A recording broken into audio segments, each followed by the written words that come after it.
है मसीह का प्यारा वचन, ये है वचन प्यारा। परमेश्वर के धन्य नाम की महिमा हो। प्रभात मनन के सत्र 2345 में आप सभी का बहुत ही विनम्रता के साथ स्वागत करता हूं। आइए आज के मनन के लिए हम पढ़ते हैं पतरस की पहली पत्री, पहला अध्याय 21वीं पद। उसके द्वारा तुम उस परमेश्वर पर विश्वास करते हो जिसने उसे मरे हुए में से जिलाया और महिमा दी कि तुम्हारा विश्वास और आशा परमेश्वर पर हो। त्रिएक परमेश्वर पर हमारा विश्वास का कारण केवल और केवल प्रभु यीशु मसीह है। यद्यपि पुराना नियम जो इस्राएल को दिया गया परमेश्वर के लिखित वचन है, त्रिएक परमेश्वर के अस्तित्व तथा उनके गतिविधियों के बारे में स्पष्ट जानकारी क्यों नहीं देता हो।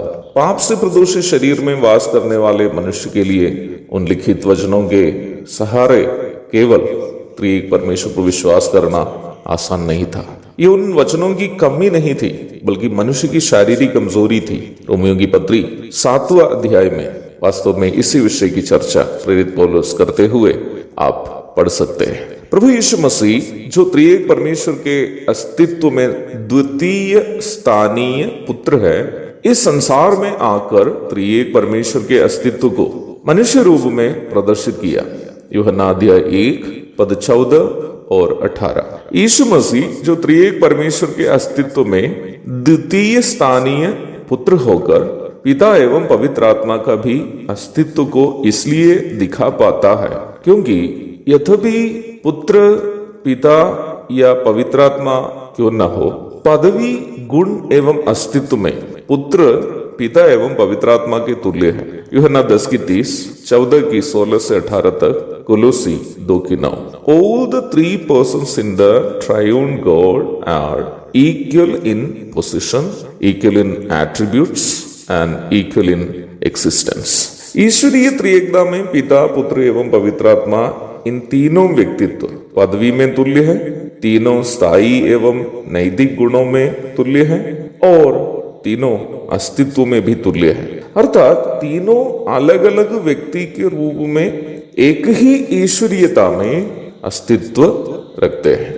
इसलिए यीशु मसीह ने अपना शिष्य फिलिपुस से इस प्रकार कहा कि जिसने मुझे देखा है उसने पिता को देखा है। यूहन्ना 14:9।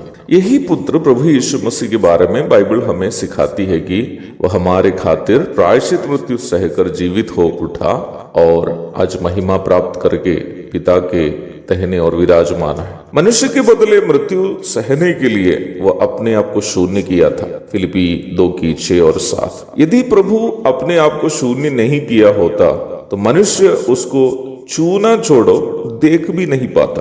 पहला तीमुथियुस 6:16।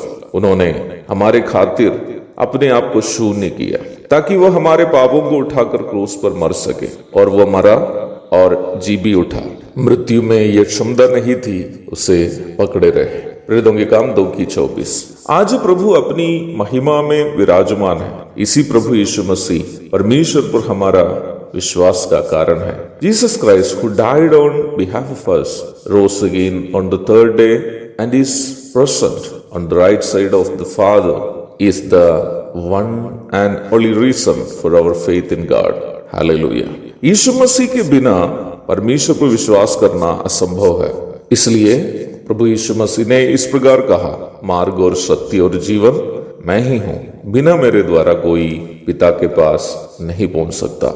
यूहन्ना 14:6। मुझे सुनने वाले में कोई ऐसा व्यक्ति हो जो अब तक परमेश्वर के साथ एक व्यक्तिगत संबंध में नहीं आया हो, तो आज ही अपने पापों को कबूल कर पश्चाताप के साथ यीशु मसीह को उद्धारकर्ता एवं प्रभु के रूप में स्वीकार कीजिए। पवित्र शास्त्र बाइबल कहती है, जितनों ने यीशु मसीह को ग्रहण किया उसने उन्हें परमेश्वर की संतान होने का अधिकार दिया।